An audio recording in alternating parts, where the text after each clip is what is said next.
I am Ava, and this is the tale of the challenges I faced in my relationship with my mother-in-law, Sophia. Despite living away from Sophia and my husband William's father, Benjamin, for years, distance couldn't shield us from Sophia's determination to disrupt my life. Sophia, with her somewhat old-fashioned beliefs, harbored a dislike for me that spanned years. When William secured a job near his parents, we found ourselves back in Sophia's sphere of influence. Dealing with Sophia wouldn't have been an issue for me, as I had learned to navigate toxic and controlling individuals through my own problematic relationship with my parents. Benjamin, my father-in-law, had always been supportive, making things easier for me. The real problem arose when Sophie gained access to my then 9-year-old daughter, Luna. Luna, always affectionate and enjoying family time, only knew Benjamin and Sophia as her grandparents due to our no-contact relationship with my parents. Despite my past issues with Sophia, I set them aside for Luna's sake and allied with her to maintain a healthy relationship with her grandparents. William, valuing family deeply, made it impossible for me to cut off Sophia sooner. While Benjamin and Sophia were generally affectionate towards Luna, a persistent issue lingered with Sophia. She consistently criticized Luna's diet, claiming that I wasn't feeding her properly. According to Sophia, Luna needed more nuts for protein, accusing me of removing essential nutrients from her meals. Repeatedly explaining Luna's nut allergy, even the smell triggering severe reactions, didn't sway Sophia. She insisted I was wrong, asserting that Luna needed exposure to overcome her allergies and accused me of being a bad mother. I half expected this from you, Sophia. We've consulted with a pediatrician, and Luna receives balanced meals. People won't die if they don't eat nuts, but Luna could face severe health complications if she consumes them, I explained. Despite my efforts and the doctor's advice, Sophia never accepted the logic. She firmly believed that exposure was the best way to eliminate allergies. Exhausted from trying to reason with her, I faced accusations of being a bad mother. Sophia even attempted to convince Luna to eat allergenic foods, but Luna, aware of the consequences, consistently refused, growing increasingly concerned about Sophia's actions. I decided to discuss my concerns with William. I expressed my worry about leaving Luna alone with Sophia, fearing that she might sneak allergens into Luna's food for exposure therapy. Don't be ridiculous, Ava. My mom may be old-fashioned, but she knows her limits. Besides, Dad is always there to intervene in her experiments. Luna loves spending time with her grandparents, and we can't just tell her to stop. William reassured me. But Sophia is not improving her attitude towards Luna's allergies. I am genuinely worried about Luna's safety every time she stays with her grandparents without me. We need to address this. I'm sick with worry, I insisted. Relax, Ava. There's no need to cut off my parents over something so trivial. Luna deserves the love of her grandparents. She's content with them. You know what? Since you're so concerned about Mom, I'll talk to her. I'm sure she'll listen to me. William assured me that he would communicate our concerns to Sophia. His words rang true, considering Luna genuinely loved her grandparents. I couldn't bring myself to tell Luna to stop seeing them. If she had expressed any desire not to see them, I would have respected her wishes. However, I hadn't realized that no one could stop Sophia, not even William, who had failed to change her ways. The turning point came at Luna's 11th birthday party. Benjamin and Sophia were invited, and they promised to attend. Sophia seemed overly excited, and my motherly instincts were on high alert, though I couldn't pinpoint why.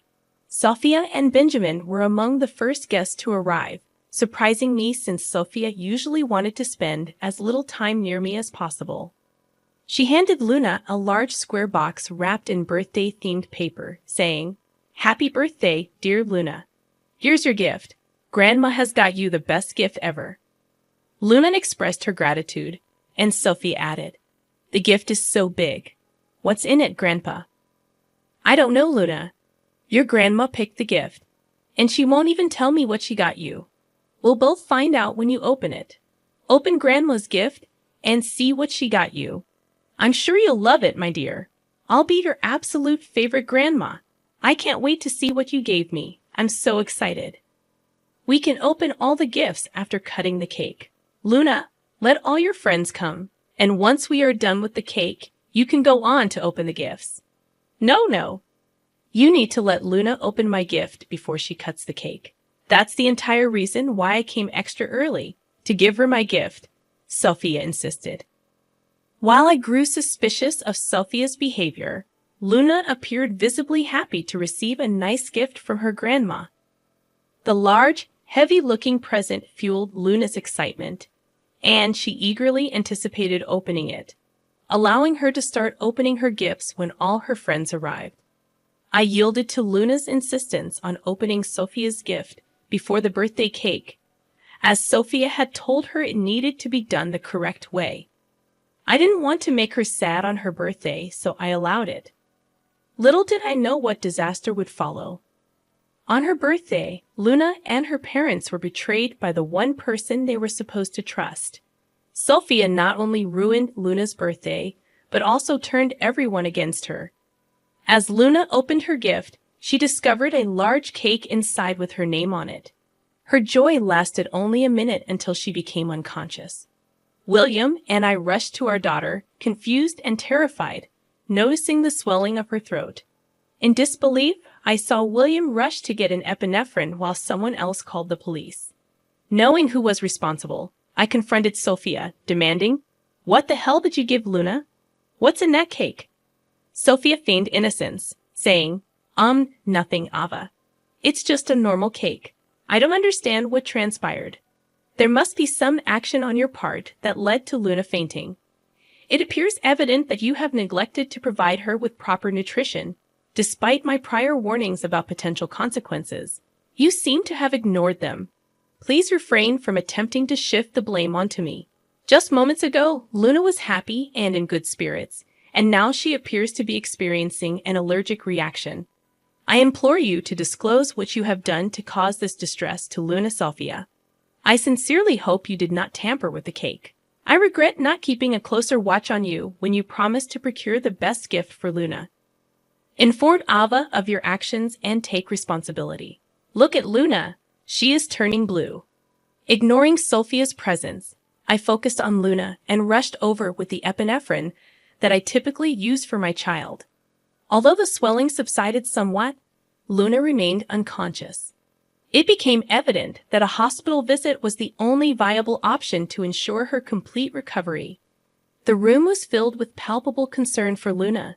Tears welled up in my eyes, and even William appeared on the verge of tears. Sophia, already in tears herself, seemed somewhat frightened. At that moment, I resolved to dissect the cake and discover its contents. What I uncovered left me utterly shocked to my core. I demanded an explanation from Sophia, questioning her sanity for giving my daughter a cake filled with nuts. I had explicitly warned her numerous times about Luna's nut allergy. Sophia, what is wrong with you? You callously ignored my cautions and included nuts in the cake, jeopardizing Luna's well-being. How could you be so recklessly foolish? My only intention was to safeguard Luna, not to cause her harm. I detested the fact that Ava imposed such strict limitations on Luna's diet. While it's true that she might experience adverse reactions at times, gradual exposure could have been a solution. My frustration erupted when, in response to Ava's actions, I confronted her, exclaiming, "Are you out of your mind? My daughter is allergic to nuts, for God's sake. She could have died from this reaction. Who granted you the authority to unilaterally decide how to handle her allergies? Look at the mess you've caused. I am Luna's grandmother, and I have the right to care for my baby. I assure you she will recover in time. All of you are overreacting, attempting to frighten and punish me for nothing. I bet this is all part of Camilla's plan to tarnish my reputation. Listen to me, Sophia. If things go my way today, you will face severe consequences for your actions. But right now, ensuring my daughter's well-being is my top priority." As I finished expressing my concern, the ambulance arrived with paramedics. They attended to Luna and transported her to the hospital, with us accompanying her. The doctors at the hospital informed us that Luna would need time to regain consciousness and would have to stay at the hospital for a day or two. We were emotionally overwhelmed. I found solace in William's comforting arms after breaking down in the hospital. Once composed, I contacted Benjamin to update everyone that Luna was no longer in immediate danger. After hanging up the call, I turned to William and expressed my deep resentment, telling him, "William, I will never forgive Sophia for what happened today. Do you realize that she could have endangered our daughter's life?" William replied, "Ava, I've been contemplating the gravity of the situation. Trust me, it's beyond belief, something I wouldn't have accepted had I not witnessed it firsthand. My mother has transformed into someone so heartless that she's unrecognizable to me now. Sophia orchestrated all of this merely to prove that I am a negligent mother. She feigned concern for our daughter's happiness, but it never occurred to her that she was putting Luna in grave danger. Even after everything unfolded, she persisted in claiming that I had orchestrated the entire incident. Today has been an eye-opener for me, revealing the extent to which my mother is willing to go to tarnish your image. I can't express how deeply sorry I am for not realizing this sooner, and for not taking decisive action to limit her presence in our lives. I feel a profound need to shield Luna from my mother's toxicity. I failed as a husband and an even worse father." The gravity of the situation started to dawn on William, while Benjamin, who had always been a reliable grandfather, was undoubtedly affected by Sophia's egregious actions. This time, they were determined not to let her escape the consequences easily. We have come to a pivotal moment where we can no longer turn a blind eye to Sophia's harmful influence. It is clear that her actions pose a significant threat to Luna's well-being, and we cannot allow her to continue wreaking havoc in our lives. Sophia will no longer have a place in our family. We are resolved to protect Luna from any further harm and ensure that she grows up in a healthy and nurturing environment. This may be a difficult path, but for the sake of our daughter's safety and happiness, it is a decision we are committed to enforcing, William declared. Following a profound discussion, my husband and I swiftly reached a decision while Luna was still in the hospital. It was time to return home. Benjamin, Sophia, and a few guests stayed behind seeking updates on the situation, presenting the opportune moment to address Sophia's transgressions. 4 hours had passed since the incident when we arrived home. In the living room, we found Benjamin scolding Sophia, who nonchalantly typed away on her phone.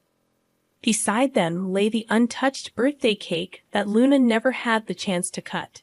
Despite the sight bringing tears to my eyes, I restrained my emotions. As soon as they noticed our presence, Benjamin and Sophia rushed towards us. "I just got an update," I said. "Luna is in good hands, and she'll recover soon, though she's still unconscious. The doctors are optimistic. Thank God, Luna is going to be all right." I was frantic with worry, but it seems there was nothing to be concerned about. It wasn't even a significant issue. Luna will be fine, and her immunity against nuts will improve in no time. Her allergies will become a thing of the past. I told you I know what's best. However, at that moment, William unleashed his anger on Sophia, berating her for everything. Benjamin joined in expressing his disapproval, and the guests, visibly shocked, stared at Sophia with disdain. I, too, was seething with anger. "I've had enough, Sophia," I declared. "We've given you multiple chances to prove yourself, even after your actions led to my daughter being hospitalized. You show no remorse. This is the final straw. We will never allow you near Luna or our family again. You are banned from this house." Sophia retorted, "You can't dictate where I go. Your son won't cut me off over nothing. I won't let you take away my granddaughter just because we disagree on parenting." "No, Mom," I responded firmly. "You will never come near me or my family again. Dad is welcome here anytime, but you are not. He's the only rational grandparent Luna has. He's made earnest efforts to protect Luna from harm. Today, you sent Luna to the hospital. insisting it was the right decision. I cannot allow someone so callous to be around my daughter. Sophia couldn't fathom her own son turning against her. She placed utmost trust in William to defend her, unaware that he was a reasonable man, not deluded like her. Surprisingly, even the guests began berating her. Sophia found herself cornered with nowhere to go. Not even Benjamin sided with her. In a fit of desperation, she screamed at us, blaming me for intentionally setting her up to humiliate her. "This is your fault, Ava. You've managed to turn everyone against me. I won't forgive you for this. You should be begging for our forgiveness. Your actions have tarnished your own name and taken you away from Luna. You'll never see her again. I'll sue you for grandparents' rights. I'll take you to court, and the judge will grant me visitation. Just wait and see. I won't need anyone in my corner." I responded firmly, "Good luck trying to get grandparents' rights when you're in jail. I bet the judge would find it amusing to have a felon ask for grandparents' rights after endangering her own granddaughter." Sophia protested. "What do you mean, Ava? Why would I go to jail? I haven't done anything wrong." "Haven't you? What you've done is a crime, Sophia. You can be arrested by the police for knowingly exposing a child to allergens. It's considered a form of poisoning. Perhaps you weren't aware, but William and I know. We've already called the police on you. Here they are. They're coming to arrest you." In denial, Sophia retorted, "No, you're lying. This can't be happening. You can't get me arrested for this." Sophia's panicked expression revealed her desperation as she pleaded with us to drop the charges. Tears streamed down her face, and she descended into hysterics. Just then, 2 officers entered and informed her that she was under arrest. Desperately, she clung to our hands, begging us not to send her to jail.